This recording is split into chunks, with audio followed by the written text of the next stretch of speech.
All right, sports fans, how's everybody out there doing? William Martin coming at you one more time here on YouTube with another edition of the 300 Pounds of Sports Knowledge Podcast. And once again, I have the pleasure this evening of dealing with Cal One to God. Cal, how are you doing Yes, out there? sir. I'm good, man. Thanks for having me, William. How you doing today? I can't complain one bit, man, one bit. And, we got plenty to talk about on this podcast in regards to the quarterback shuffle that has been going on this offseason in the National Football League.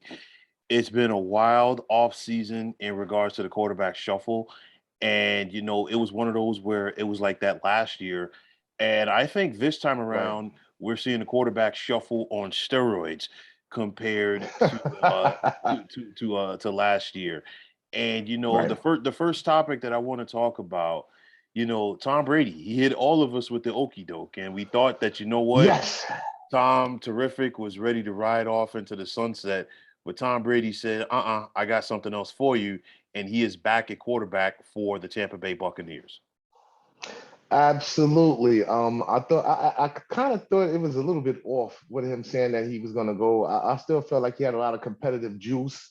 And I'm going to say this with all the quarterbacks shuffling around and everybody going wherever they're going, as long as you got Tom Brady, you got Matthew Stafford, you have Aaron Rodgers, Matt Ryan, and guys of that caliber still in the league. Basically, people can shuffle, but those are still going to be the teams to beat, brother. You know what I'm saying? Teams that has those top tier quarterbacks. And I think the most surprising shuffle that was made was by the Cleveland Browns. The Cleveland Browns received Deshaun Watson via trade from the Texas, the Dallas Texans or the Texans. You Houston, said the Texans, all right? Houston, Houston Houston, Texans, right? Houston, Texas. Of course, No, I'm saying that. Excuse Dallas me, Texans once, Dallas Texans. Oh yeah. yeah, Dallas Texans once Uh, upon a time became the Kansas City Chiefs, but they are the Houston Texans. Yeah. excuse me, the Houston Texans, who in turn at this point really don't have a quarterback. Now the problem with the trade with Deshaun Watson going to Cleveland is that they have Baker Mayfield. So what happens to Baker Mayfield? My question to you: what does he where does he go? Well, the thing was, we went from, and I talked about this on a previous podcast. I said, what a difference that a year makes for Baker Mayfield, because this time last year, Baker was the toast of the town with the Cleveland Browns, helped them get to the Mhm. playoffs for the first time since 2002.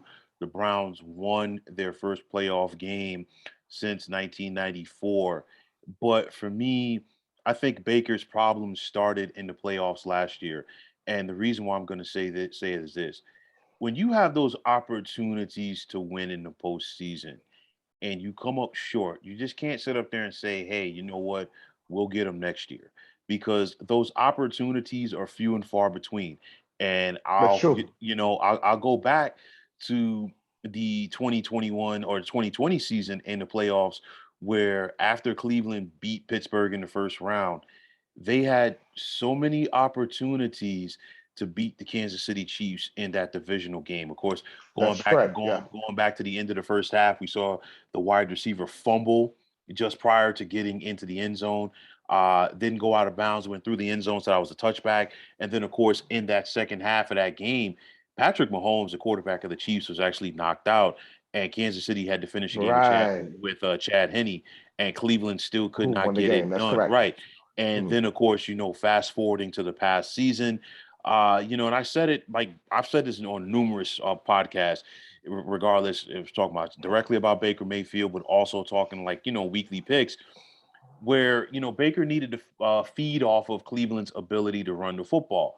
And when the Browns were rolling in 2020, they were running the football. Last year, Right. we saw injuries take away from the Browns running game, but also from the effectiveness of Baker Mayfield. But nonetheless, I think the Baker mystique, so to speak, has kind of soured on the folks in Cleveland. And it's not just with his playing ability, it's with his leadership ability as well. And then on Right. top of that, he doesn't have the ability to elevate the game of the people around him. Baker needs to be in a perfect spot. And, if you're the Browns, you're looking at it, is this going to be our guy going forward? And the answer is no. And they had an opportunity to go out there and get Deshaun Watson.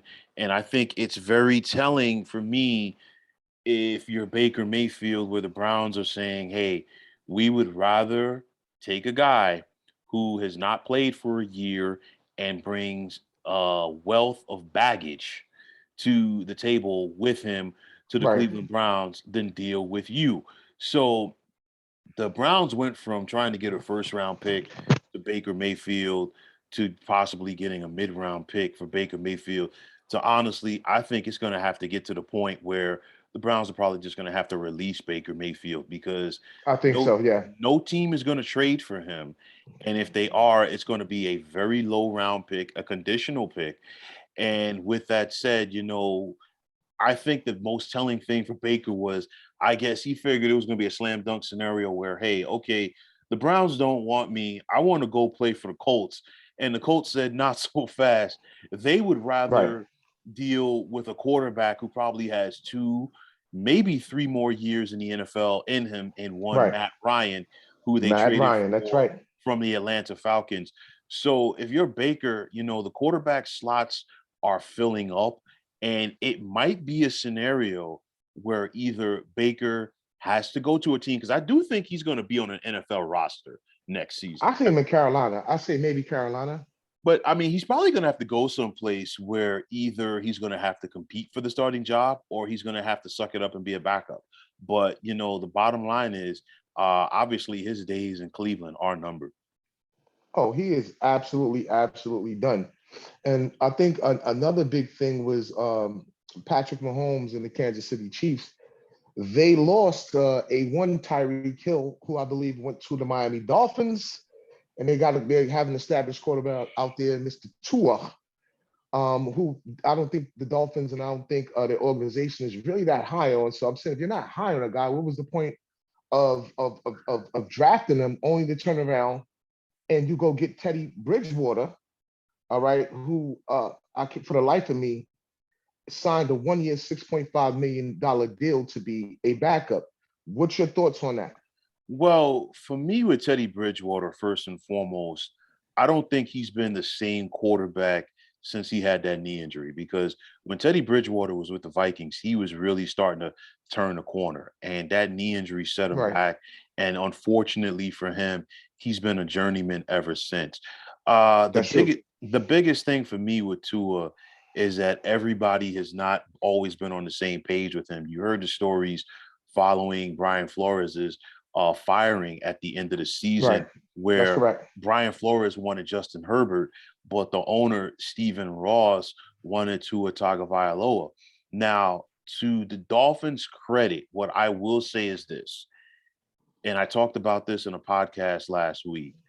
They've put I Tua saw in a that too. Good, and good podcast, by the way. thank you. And they've put Tua in a situation where there can no longer be any more excuses because if you go back to Tua's time at Alabama, and all of the Alabama quarterbacks who I think are overrated by the time they get to the NFL due to the talent that is around them on Right. offense, Exactly. That's right. there's no longer an excuse for Tua to say I can't go out there and succeed. You have Devontae Parker, who is a Hmm. solid wide receiver. I just don't think Solid. he's been put in the right situation so far in his NFL career. But you have Devontae Parker, you have Jalen Waddle, and now you have Tyreek Hill. So the bottom line Right. is Tua is not a deep thrower of the football.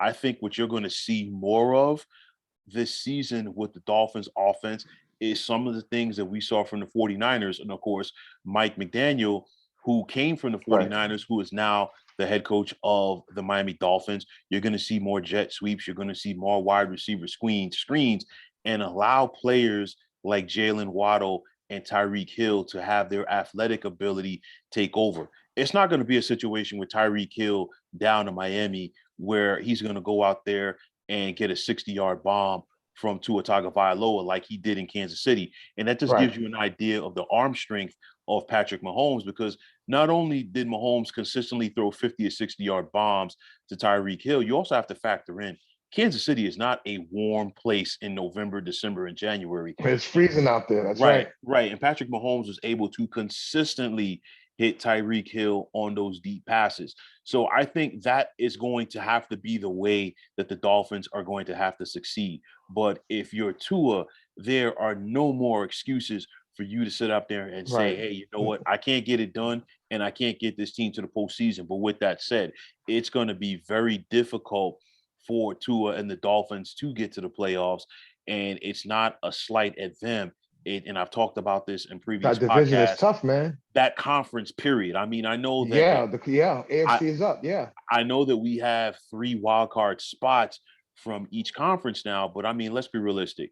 You got the Raiders, you got the Chiefs, the Broncos, the Chargers, you've got the Titans, the Colts, the Patriots, the Bills, the Dolphins, the Steelers, the Ravens, the Bengals, okay, and the Browns. You know, really That's right. contending. And I'm not talking about the Jaguars and Texans yet or the Jets, but the thing is, just like right there, that's about 12 or 13 teams that I listed contending for just 7 slots. So with that said, Right. there's going to be a good team or several good teams that miss the postseason. And on top of that, I think this season in the AFC as a whole, and I've talked about this previously, is that hey, you don't have your margin for error is very limited because Yes. you know Yes. you can't. Absolutely.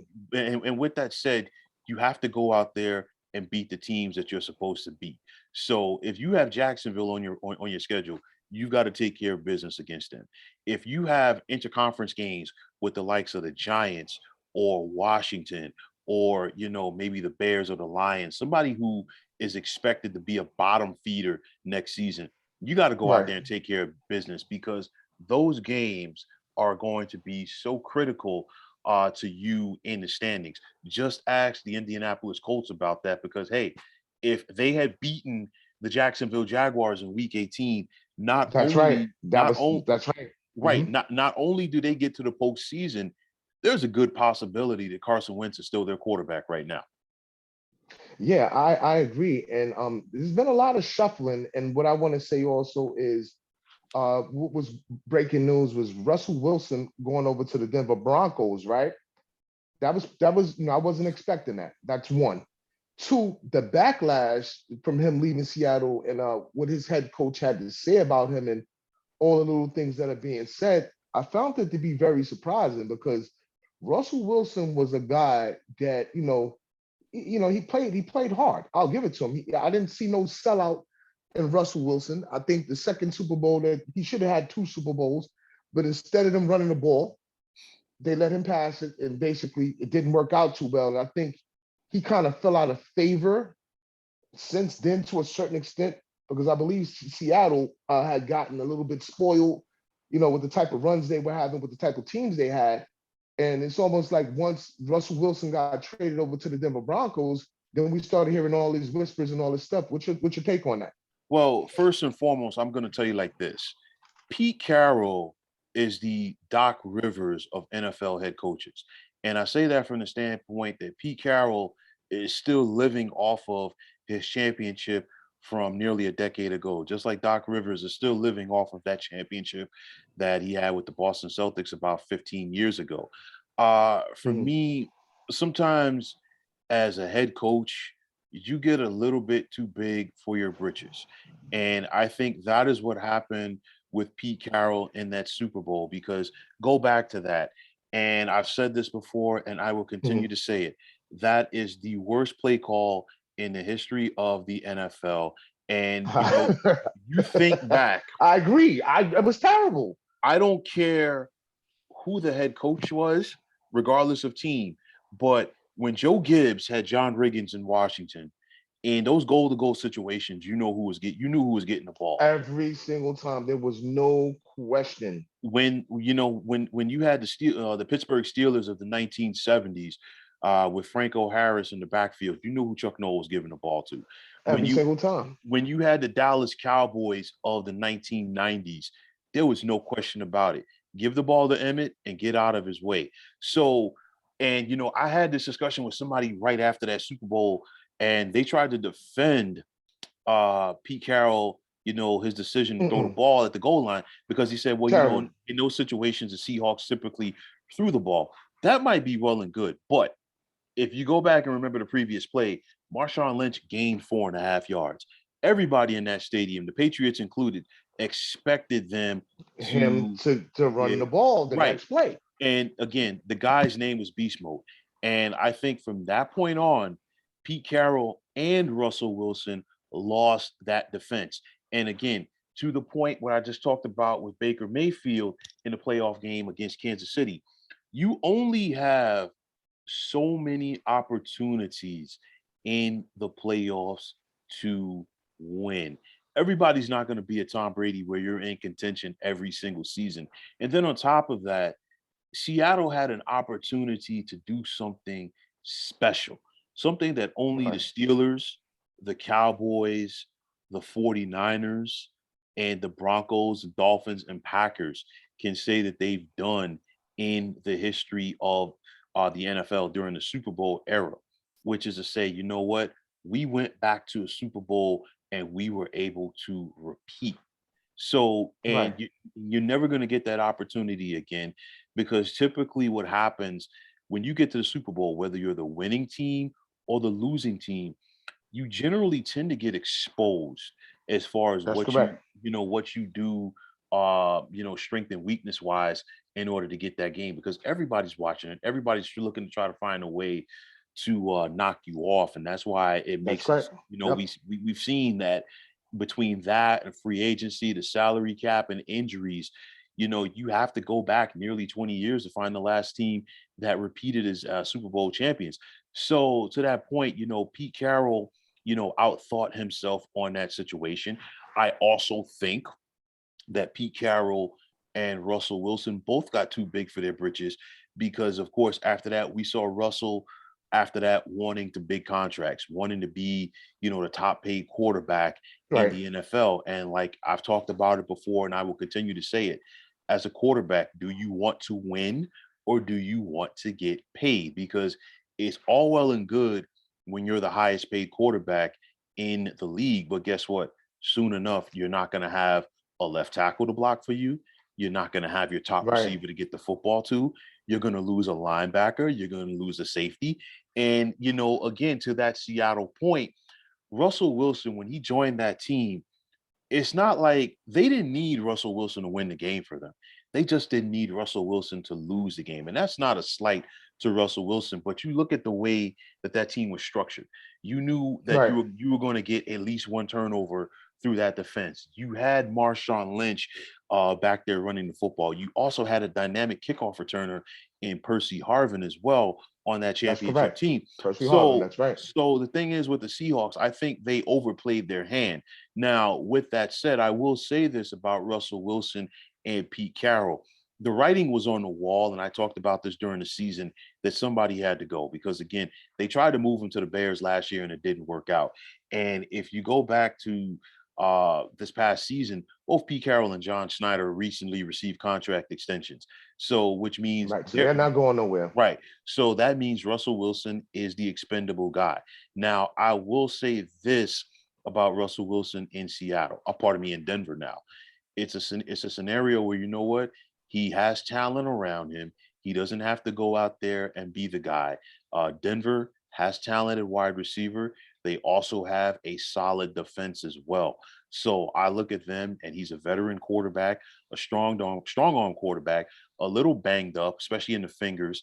So if I was Russell going from Seattle to Denver, I would think about wearing a glove on my throwing hand, especially when the weather gets cold, and also, relying on my running game as well. But Right. nonetheless, I think he is in a much better situation with Seattle, pardon me, with Denver than he was in Seattle. And of course, the Seahawks are looking to rebuild. And again, since Pete Carroll and John Schneider got those contract extensions, they have that opportunity to rebuild because they're not going anywhere anytime soon. That was very, very in depth and pretty much what I wanted to get from you about when asking that question. Because to me, I wasn't sure where Russell Wilson would have wound up at, but I think going to Denver is an ideal situation. I think again, as it was in Seattle, it's not like a big media pace. People just flying all over. He can still do his thing, but he's over there in the AFC where it's tough. So I don't know where the Broncos are going to fall this year. I don't have them, on the radar as a playoff team for me this year. I really don't. Looking at all the other teams in there, it's tough for me to even, look towards that. But one of the teams I did want to ask you about was the Steelers, who lost Ben Roethlisberger after this year. He went into retirement, and I think going into this year coming up, looking at them, I think their starter is going to be Mitchell Trubisky, if I'm correct. What do you think about that? Listen, you cannot convince me that the Pittsburgh Steelers are not going to draft a quarterback. I think they have the 11th overall pick in the draft, whether it be Malik Willis or Kenny Pickett. You cannot Mhm. convince me that one of those players is not going to be shaking Roger Goodell's hand on the first night of the draft with a black jersey in his hand and a Steelers hat.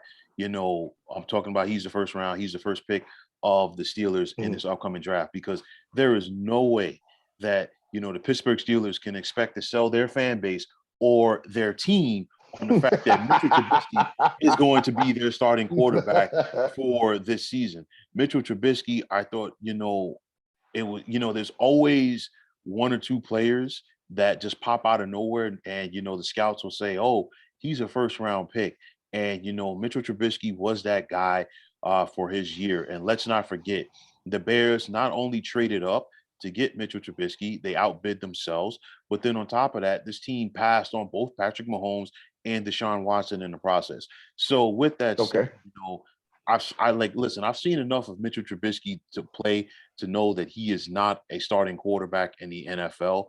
Maybe he keeps the seat warm while one of these I think youngsters, that's yeah, you a know, go get between.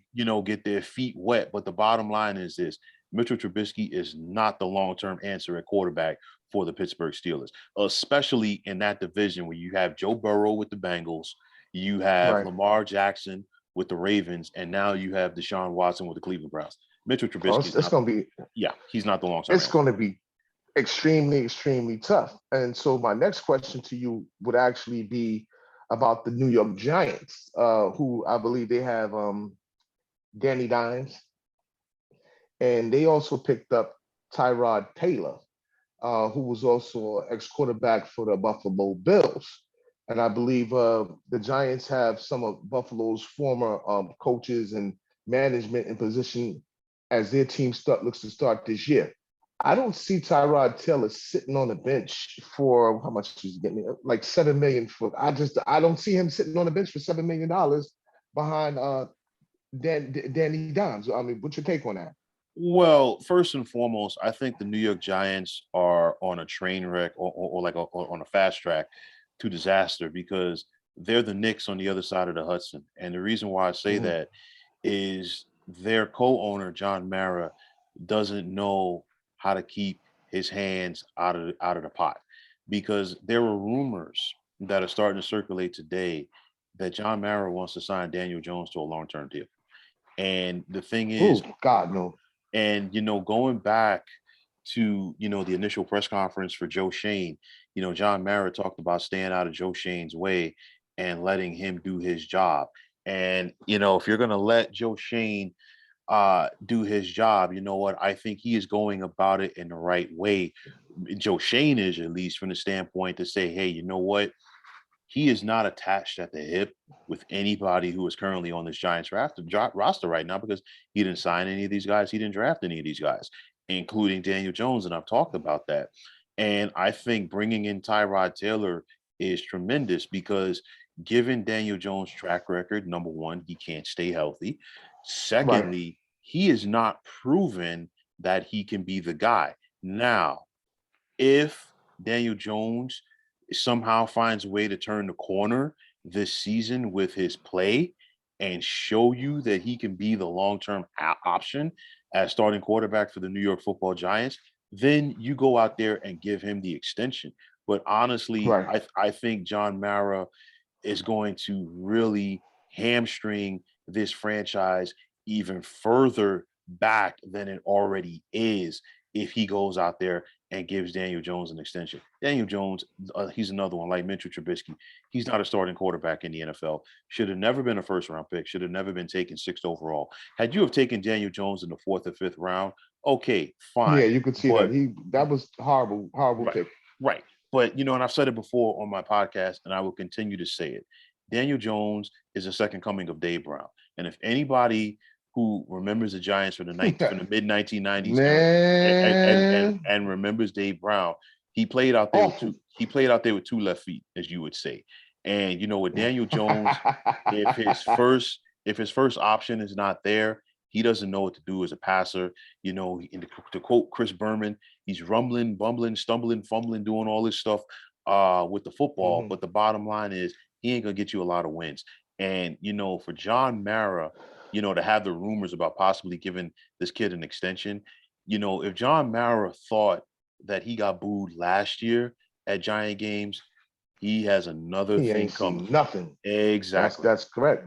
I also really quick I want to touch upon one few things here. Uh, the Washington Commanders, is that their name? Because I don't want to misquote them. I had even got used to the Washington football team.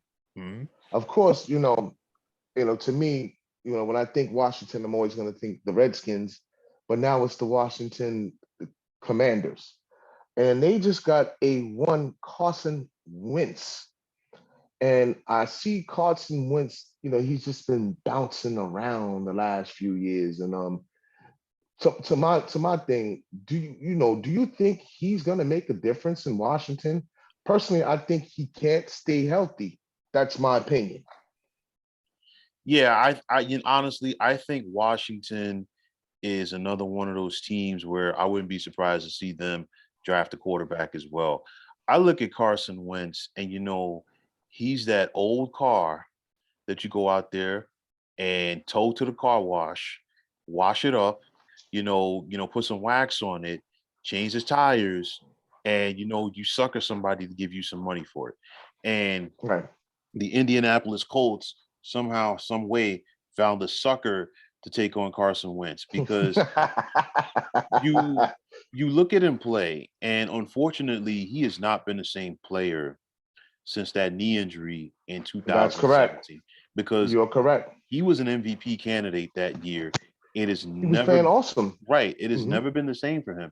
And I think to me, it's telling when the Indianapolis Colts give up on you after 1 year, and not just the fact that the Indianapolis Colts give up on you. I think it's also telling that the head coach of the Colts, who was your quarterback coach with the Philadelphia Eagles when you were shining in That's right. 2017, has given up on you as well because he knows the ins and outs on you better than anybody else. Because when you draft a guy, especially as early as the Eagles took Carson Wentz, you're sitting down, there are multiple interviews with said player, with his coaches from college, with the people Right. around him. You Right. get to know the person, you take the time to develop a relationship and a rapport.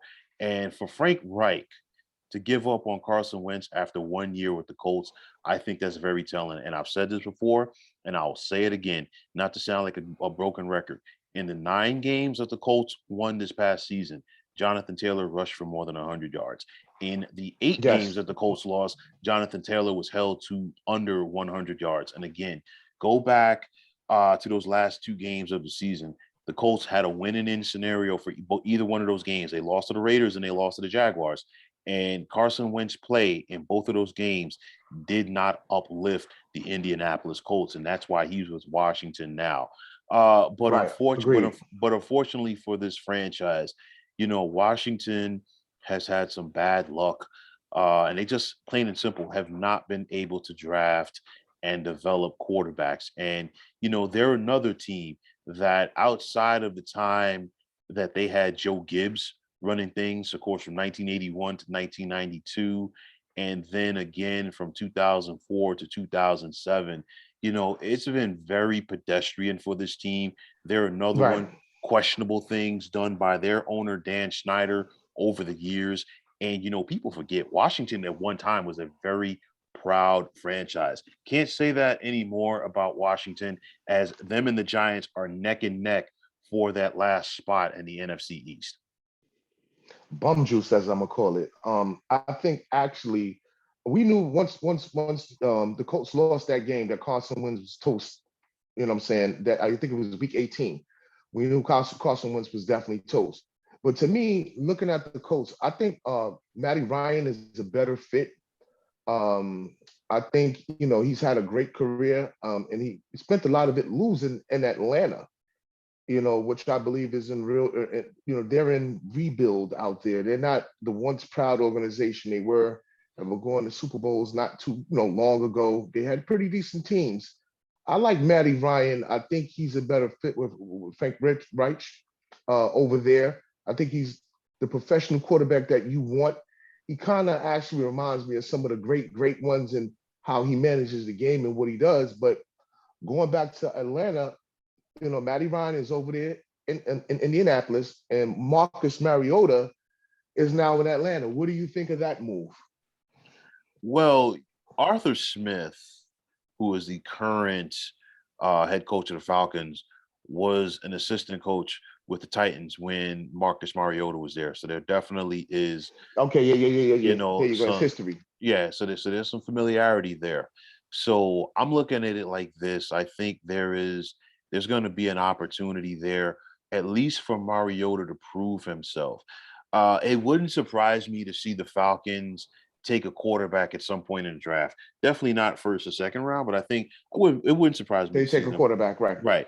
Now, I think where Atlanta made the mistake was you had Arthur Smith come in last year as your new head coach, and it's customary. It's like an unofficial rule, of course, where Right. a new head coach comes in and drafts a quarterback right away in the first round. That didn't happen last year with the Falcons. They still rolled with Matt Ryan, and I think they kind of hindered themselves in the fact that they were out there courting Deshaun Watson, and of course, when you have a situation like Right. that Yes, and indeed. it and it and it doesn't work out, and you have a quarterback in play, well, you got to go out there and straighten things out with said quarterback. And I think the only way to have done that would have been, okay, let's give Matt Ryan a new contract. And that wasn't going to happen. That wasn't going to happen. Right. Right. So, with that said, let's try to give Matt the opportunity to go someplace else. That to me was surprising. It was also surprising to see Aaron Rodgers come back to the Packers. And to I me, wasn't surprised, but I you feel weren't. you. But for me, I think, Aaron Rodgers, he hasn't learned. And I say that because, A-Rod, he still wants to be the highest paid guy. And, he lost one of his linebackers in the process, is the Darius Smith, because of Correct. that. And then on top of that, he lost his go-to wide receiver in Devontae Adams. And of course, it was more to that in regards to Devontae Adams leaving Green Bay. Number one, Devontae Adams had been franchise tagged before. And, players, just like it is with salary arbitration in baseball, that can create a wedge between management and said player, because these guys are looking to get their long-term deal and they're looking to get paid. Devontae was looking to Right. get paid, and now he has an opportunity to not just leave the Packers. He got his money from the Raiders. He's playing with his former college quarterback in Derek Carr, but then on Derek top Carr. of that, That's right. he's playing in Las Vegas. And this is the thing, and this is no insult, to Green Bay or the great state of Wisconsin, but it's always going to be tough for the Packers to go out there and lure free agents. It was a once in a lifetime scenario where we saw the Packers 30 years ago sign Reggie White. And of course, that was an eye opener. We're like, Reggie White going to the Packers. Yeah, they paid him more money. They had to overpay him to do Right. it, but it was worth it because he helped get them a Super Bowl. And of course, with Reggie White coming, it made it cool for other guys to want to go there and play football with Reggie White and Brett Favre. But nonetheless, it's always going to be very difficult for Green Bay to maintain players and also, you know, lure in free agents. And Devontae, Green Bay, or Vegas. And I mean, it's a slam dunk for the average guy. Yeah.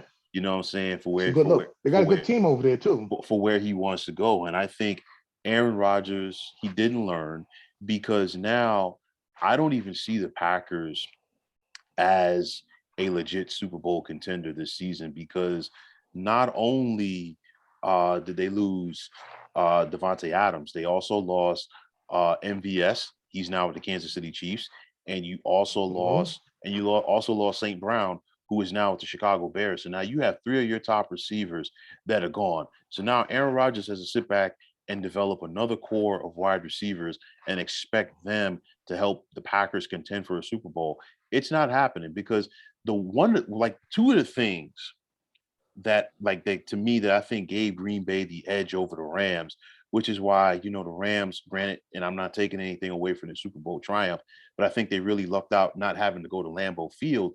Was number one, you have Aaron Rodgers who knows how to get that ball out and he can frustrate even the best of defenses, but Right. also you had Devontae Adams.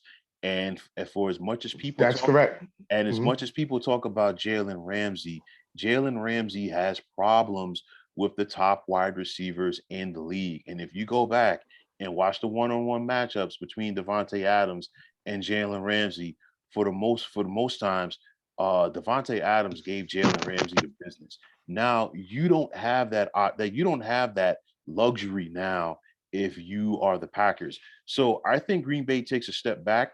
It falls into the lap of Aaron Rodgers. I'm not going to feel sorry for him because again, do you want to get paid or do you want to win? You want to win. And That's right. for Aaron Rodgers, he's another one. He's living off of the success of his one Super Bowl championship. But he has had his fair share of shortcomings in the postseason. And I think this past postseason magnified that as they lost at home to San Francisco. And I think that's just a harbinger of things to come for him and the Packers this season. Absolutely. I think that the New Orleans Saints, they did a good thing. They re-signed Jameis Winston, 2 years, 28 million. The question with them is, can he stay healthy for one? I think the Saints are in rebuild mode as far as I'm concerned. I don't think, they're going to be as successful as they had been in the past. And just basically rebuild. So I did see that the other day that they re-signed James Winston. What do you think of that move for the Saints? And do you think that they'll contend? Well, for the Saints, I will say this. That was their fallback option because they were another team that was all in on Deshaun Watson. But if you're the Saints, you know what? It's a win-win scenario because the thing is this: nobody was going to go out there and give James Winston big money after he got hurt last season. So you had that opportunity to say, hey, if we can't get Deshaun Watson, we got James Winston in our back pocket. There's some familiarity between Jameis and the Saints. I don't think Dennis Allen is going to change the playbook that much since Sean Payton left. So there's going to be some comfort there if you were Jameis Winston playing with this system. The Saints still have a solid D.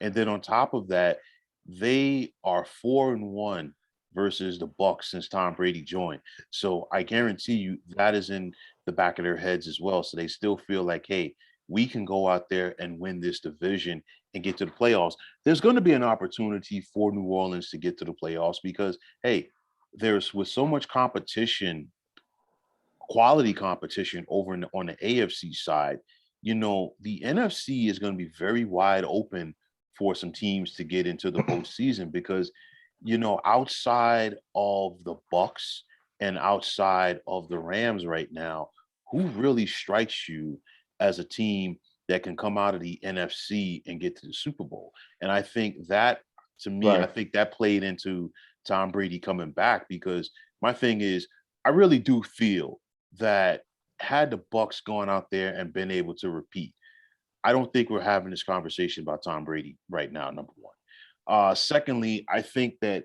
him feeling like he's still playing at a quality level and him being so close to getting back to the Super Bowl, he wants to try to find a way to go out on a high note. Easier said than done because very rarely in sports does an athlete get an opportunity to walk out as a champion. It does not happen that often. So with that said, I think he wants to come back for that, but then also he's got to look at it and say, hey, I only really have to go through the Rams to get to the Super Bowl. And I'm not saying the 49ers because I still think the 49ers need to make an upgraded quarterback because I don't believe in Jimmy Garoppolo. Absolutely. Because No. because Jimmy G cost them that Super Bowl against the Chiefs a couple of years back, and then Jimmy G Sold cost them right down the river. Yep. and then Jimmy G cost them that game this past January against the Rams. So with that said, they have everything else in play. So I want to see what the 49ers do at quarterback, but because of that, right now at least, I think it comes down to the Rams or the Bucks as far as representing the National Football Conference next year, at least for now. All right. Well, with that said, I think we pretty much touched on a lot of the big moves around the NFL. But it's funny because right now, the season is not even, we're not even close to getting to the season, but I still miss last season. Football was really good last year, despite my team and your team, not really contending and being in contention. I enjoyed watching a little bit of everybody, to tell you the truth. And there was just a lot of surprises. And now with the quarterback carousel, I'm looking at who was, well, to me, I'm looking at the top five quarterbacks last year with Tom Brady, Justin Herbert, Matthew Stafford, of course, my homeboy, as Shannon Sharp likes to call him, and Derek Carr. Those were the top five quarterbacks in the league last year. Statistically, they were top five. So now, moving, when you look at the bottom half of the five of who were tops, I think, this is definitely a quarterback driven league. They're throwing a ball a hell of a lot more than they used to. I mean, I'm sitting here, I'm looking at Tom Brady's stats. He threw for 5,300 yards, 43 touchdowns, and 12 interceptions last year, and that was number one. I remember back when guys, you'd be lucky if a guy throw for 30 touchdowns. I mean, so now they're just, the way the offenses are, or should we say lack of defense, a lot of these quarterbacks are doing their thing. You look at Devontae going over to the Raiders. Derek Carr had a very good year last year, just managing the games despite the distractions. You give him some weapons, they're giving him a weapon, it's going to be very, very interesting. Like I said, I think that whoever the top quarterbacks are currently, I just gave you the top five. Those aren't my favorite five, but those are the top five. Um, I don't think too many of the coach, the moves, the player moves to different teams and the trades that was made by different teams. I don't think it's going to have a lot of impact. I'm curious to just see what Deshaun Watson does over there in Cleveland, because now they got Amari Cooper over there, who basically played himself out of Dallas, out of favor in Dallas. And Dak Prescott actually had a pretty good year last year. I'm just looking at the Deshaun situation because he sat out for a whole year, and they decided to take him and put him in a position where now he's your franchise quarterback, and you got a number one pick, a first round draft pick, I believe, number 6 in Baker Mayfield or something like that, to that effect. So my thing is, when I saw it, I was like, well, what do you do with this guy? And I would have traded him away, Baker Mayfield, before I even accepted Deshaun Watson. Because now, like you said, the trade value for Baker Mayfield is probably zero. So they're probably going to have to release him. And I look at a place like, say, maybe, the Panthers, I could see, because they don't have any quarterbacks going on out there. It's a few teams, Houston, they didn't, I think they just signed Kyle Allen. I believe that's who it is. Kyle Allen, I believe they just signed him for 1 year. It's not, it's not a whole bunch of places to go quarterback, but we'll see where he lands. And like I said, again, I'm just curious about Deshaun Watson. Well, my thing for Deshaun Watson and, Cleveland, it's not a slam dunk that they make the playoffs because, we talked about how, there's little margin for error on the AFC side. But there's still a possibility that the NFL suspends Deshaun Watson for a portion of the season. And if you Right. don't if you don't have his services, obviously that's going to make it tougher for the Browns to go out there and win games, not only in that division but that conference as a whole. I mean, you look at Mm. it. Kansas City still has Patrick Mahomes.